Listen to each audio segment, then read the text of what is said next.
1945 সালে 16 জুলাই ভোরের আলো তখনও পুরোপুরি ছড়িয়ে পড়েনি।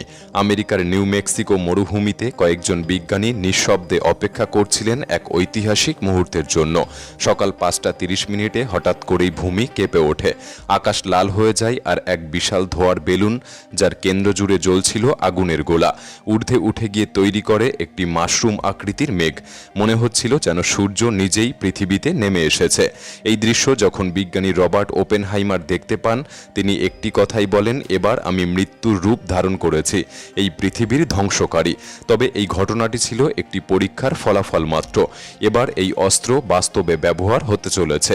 ঠিক 20 দিন পর 1945 সালে 6 ও 9 আগস্ট এই মারণাস্ত্র জাপানের হিরোশিমা ও নাগাসাকিতে নেমে আনে এক ভয়ঙ্কর মৃত্যুবার্তা। এক মুহূর্তেই বাষ্পে পরিণত হয় প্রায় 1.5 লাখেরও বেশি মানুষ, এবং পরবর্তী 2 মাসে তেজস্ক্রিয়তার ফলে মৃত্যু হয় আরও লক্ষাধিক মানুষের। বেঁচে যাওয়া অনেকে চিরজীবনের জন্য আক্রান্ত হন ক্যান্সার, পঙ্গুত্ব আর দগ্ধ শরীরের যন্ত্রণায়। এই বিপর্যয়ের খবর শুনে, যার সূত্রধর্ম E=mc² দিয়ে রবার্ট ওপেনহাইমার পারমাণবিক বোমার ভিত্তি তৈরি করেছিলেন, বিজ্ঞানী আলবার্ট আইনস্টাইন তিনি গোটা দিন ধরে লিটারেলি কেঁদেছিলেন। কারণ সেই মুহূর্তেই মানুষ বুঝতে পেরেছিল, যখন বিজ্ঞান থেকে মনুষ্যত্ব হারিয়ে যায়, তখন সেটি এক নিষ্ঠুর দানবে পরিণত হয়। বর্তমান সময়ে আমরা সবাই জানি পারমাণবিক বোমা কতটা ভয়ঙ্কর, কিন্তু আমরা অনেকেই জানি না এই পারমাণবিক বোমার ভেতরে ঠিক কী ঘটে যখন এটি বিস্ফোরিত হয়, কিভাবে এই ধ্বংসের শক্তি আসলে তৈরি হয়। আক্ষরিক অর্থে আজকের ভিডিওতে আমরা জানাবো কিভাবে কাজ করে এই ডেথ মেশিন, আর কিভাবে কিছু ইউরেনিয়াম বদলে দিয়েছিল আমাদের পুরো মানব ইতিহাসকে। ভিডিওটি অনেক ইন্টারেস্টিং হতে চলেছে, তাই সম্পূর্ণ দেখার অনুরোধ রইল। আর নতুন বন্ধুরা অবশ্যই পাশে থাকা সাবস্ক্রাইব লেখাটি প্রেস করে বেল আইকনের অল অপশন সিলেক্ট করুন। 1945 সালে 6 আগস্ট জাপানের হিরোশিমায় যে বোমাটি ফেলা হয়, সেটি ছিল লিটল বয় নামের একটি পারমাণবিক বোমা। আর এর 3 দিন পর নাগাসাকিতে ফেলা হয়েছিল ফ্যাটম্যান নামের একটি বোমা, এবং এই 2 বোমার মধ্যেই লুকিয়েছিল আধুনিক বিজ্ঞানের সবচেয়ে ধ্বংসাত্মক আবিষ্কার। লিটল বয়ে ব্যবহৃত হয়েছিল ইউরেনিয়াম 235 আর ফ্যাটম্যানে প্লুটোনিয়াম 239।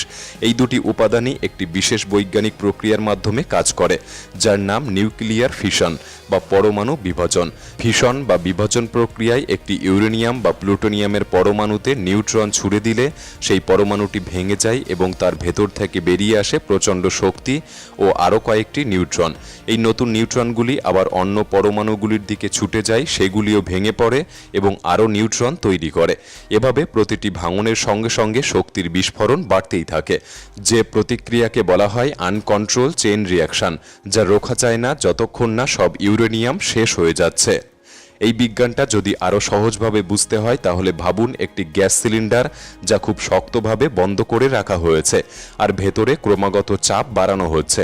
আপনি জানেন না কখন সেই চাপ সহ্যের সীমা ছাড়িয়ে যাবে এবং বিস্ফোরণ ঘটাবে। ঠিক তেমনি ইউরেনিয়াম 235 বা প্লুটোনিয়াম 239 হলো এমনই এক উপাদান যা দেখতে নিরীহ হলেও ভেতরে থাকে অগাধ শক্তি। যখন এর ভেতরে মাত্র কয়েকটি নিউট্রন ঢুকিয়ে দেওয়া হয়, তখন তা এক মুহূর্তেই অস্থিতিশীল হয়ে পড়ে, আর শুরু হয় এক ধ্বংসাত্মক চেইন রিয়াকশন, যেটা পরিণত হয় এক ধ্বংসলীলায়। একটি মাত্র ইউরেনিয়াম পরমাণু যখন ফিশনের শিকার হয়, তখন প্রচুর তাপ ও 3টি নিউট্রন তৈরি করে। সেই 3টি নিউট্রন আবার 3টি পরমাণুকে ভাঙে এবং সেখান থেকে তৈরি হয় আরও 9টি নিউট্রন। এই প্রতিক্রিয়া যখন একসঙ্গে লক্ষ লক্ষ পরমাণুতে শুরু হয়, তখন স্বাভাবিকভাবেই পৃথিবী পর্যন্ত কেঁপে ওঠে। মনে হয় যেন সূর্যের মতো শক্তিকে একটুখানি ঘরে বন্দি করে রাখা হয়েছিল এবং তাকে হঠাৎ করেই মুক্ত করে দেওয়া হয়েছে। 1945 সালে হিরোশিমায় ব্যবহৃত লিটল বয় বোমাটি ছিল 64 কেজি ওজনের, কিন্তু এর শক্তি ছিল 15,000 টন TNT বিস্ফোরকের সমান। অথচ আজকের দিনে মাত্র 1 কেজি ইউরেনিয়াম দিয়েই এমন বোমা তৈরি করা যায় যার শক্তি 20,000 টন TNTর সমপরিমাণ, অর্থাৎ আগের তুলনায় প্রায় 80 গুণ বেশি বিধ্বংসী। আর এই ভয়াবহ বাস্তবতাই পারমাণবিক অস্ত্রকে আজকের দিনে পৃথিবীর সবচেয়ে বড় আতঙ্কে পরিণত করেছে। তবে এই শক্তি ঠিক কিভাবে ব্যবহৃত হয়েছিল সেই লিটল লিটল বয় বোমার ভেতরে, কেমন ছিল তার গঠন আর কিভাবে ঘটানো হয়েছিল সেই মহা বিস্ফোরণ। চলুন এবার আমরা দেখব সেই ধাতব গোলকের ভেতরটা, যা বদলে দিয়েছিল মানব ইতিহাসের পথ চলা। লিটল বয় বোমার মধ্যে ছিল দুটি ইউরেনিয়াম ব্লক, একটি ছিল সাবক্রিটিক্যাল মাস আর একটি ছিল সুপার ক্রিটিক্যাল মাস। এই দুটি ব্লককে আলাদা করে শক্তভাবে রাখা হয়েছিল যাতে মাঝপথে ভুল করে বিস্ফোরিত না হয়ে যায়। যেই মুহূর্তে এই বোমাটি বিমান থেকে ফেলা হয়, পেছনে থাকা ফিনগুলি তার গতিপথ নিয়ন্ত্রণ করতে থাকে। ভিতরের ব্যাটারি সক্রিয় হয়ে ওঠে, সার্কিট চালু হয় আর এক নির্দিষ্ট উচ্চতায় প্রায় 1900 ফুট দূরত্বে পৌঁছানোর পর ট্রিগার চালু হয়ে যায়। সেই ট্রিগারের ছোট্ট এক চমকে পুড়ে ওঠে করট পাউডার। তার তাপে একটি ট্রান্সিশন কার্বাইড ডিস্ক, যা ছুটে গিয়ে ঘন্টায় 1080 কিলোমিটার গতিতে ধাক্কা মারে ইউরেনিয়াম 235 সমৃদ্ধ অংশের সাথে। সেই ধাক্কাতেই তৈরি হয় ক্রিটিক্যাল মাস, যেটি নিউট্রন শোষণ করতে শুরু করে, আর তখনই শুরু হয় ফিশন রিয়াকশন এবং মুহূর্তের মধ্যেই তারপরে একে একে ভেঙে পড়ে হাজার হাজার পরমাণু। এমন মনে হয় যেন সবকিছু এক মুহূর্তের মধ্যেই ঘটে গেল। এই বিস্ফোরণে এত শক্তি বেরিয়ে আসে যে তৈরি হয় 12,000 ফুট দীর্ঘ আগুনের গোলা, যা পরবর্তীতে 60,000 ফুট উচ্চতায় উঠেছিল। তাপমাত্রা ছিল প্রায় 65,000 ডিগ্রি সেলসিয়াস, যে তাপমাত্রা সূর্যপৃষ্ঠের সমপরিমাণ। এই প্রচণ্ড তাপের মধ্যে যারা ছিল তারা এক মুহূর্তের মধ্যেই বাষ্পে পরিণত হয়েছিল এবং তাদের হাড় পর্যন্ত অবশিষ্ট থাকেনি। বিস্ফোরণের ফলে শুধু তাপ নয়, ছড়িয়ে পড়ে আগুনের গতিতে আসা শক ওয়েভ। 4 কিলোমিটার এলাকার সবকিছু ধ্বংস হয়ে যায়। মানুষ, ভবন, গাছপালা সবকিছু এক মুহূর্তের মধ্যে ছাই হয়ে যায়।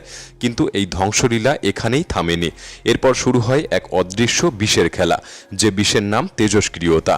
এই তেজস্ক্রিয়তা বাতাসে ছড়িয়ে পড়ে শত শত কিলোমিটার জুড়ে, যার প্রভাব থেকে যায় সপ্তাহের পর সপ্তাহ, মাসের পর মাস, এমনকি এখনো পর্যন্ত এর প্রভাব দেখা যায়।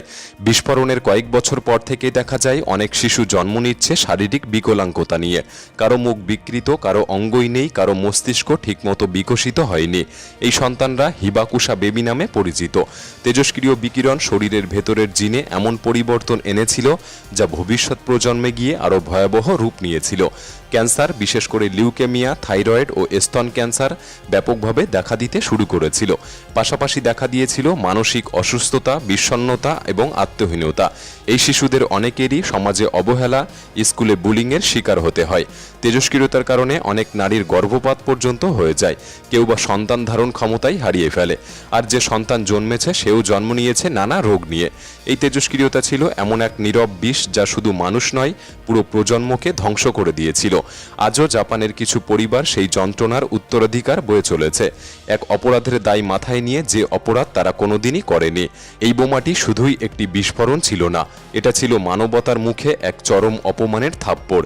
এই ধ্বংসযজ্ঞ দেখে এই বোমার নির্মাতা রবার্ট ওপেনহাইমারের মনে দগ্ধ অনুশোচনার আগুন জ্বলে উঠেছিল। জীবনের বাকি সময় তিনি বিশ্বজুড়ে একটাই কথা বলতে থাকেন, এই বোমা থামাতেই হবে, এখনই থামাতে হবে। কিন্তু বিজ্ঞানের সেই কণ্ঠ, যে কণ্ঠ সতর্ক করেছিল মানবতাকে, তা চিরদিনের জন্য চাপা পড়ে গিয়েছিল নোংরা রাজনীতির তলায়। আজ পৃথিবীতে প্রায় 12,500 এর বেশি পারমাণবিক অস্ত্র রয়েছে, আর এর প্রত্যেকটি সেই 1945 সালের বোমার চেয়ে 1000 গুণ বেশি বিধ্বংসী। বিশ্বের প্রায় 10টি দেশ এই ভয়ালো দানবকে নিজের কোলে পুষে রেখেছে, ঠিক যেন এক হাতে খোলা পেট্রোল আর অন্য হাতে আগুনের ফুলকি। আপনি জানেন না কখন এই দুই হাত একসাথে মিলবে আর ধ্বংস নামবে পৃথিবীর বুকে। আজ 80 বছর কেটে গেছে হিরোশিমা নাগাসাকির সেই কালো দিনের ঘটনা। এরপর আর কখনো কেউ এই দানবকে ব্যবহার করেনি, শুধুই ভয় দেখিয়েছে। কিন্তু প্রশ্ন হলো, আমরা কি সত্যিই পারবো নিজেদেরকে কন্ট্রোল করতে? এই মারণ অস্ত্র কি চালানোর সাহস আর কেউ কোনোদিন করবে না, নাকি ভাগ্যের ভরসায় আমরা বেঁচে থাকব? সোশ্যাল মিডিয়ার কমেন্ট বক্সে একে অপরের কমেন্টে বিদ্রোহমূলক কমেন্ট না করে শান্তিমূলক কমেন্ট করার চেষ্টা করুন, কারণ দিন শেষে আমরা সাধারণ মানুষ। কোনো দিন এই অস্ত্র কোনো দেশ ব্যবহার করলে আমরা সাধারণ মানুষরাই আগে মরব। এখন সিদ্ধান্ত আপনার। এই পৃথিবীতে পারমাণবিক অস্ত্র থাকা উচিত কি উচিত না, একবার নয় বারবার ভাবার মতো প্রশ্ন। আপনার কি মনে হয় আমাদের কমেন্ট বক্সে লিখে জানাতে পারেন। ভিডিওটি ভালো লাগলে একটি লাইক করতে পারেন, চ্যানেলটি সাবস্ক্রাইব করে রাখতে পারেন। তাহলে দেখা হচ্ছে পরবর্তী নতুন একটি এপিসোডে। ধন্যবাদ।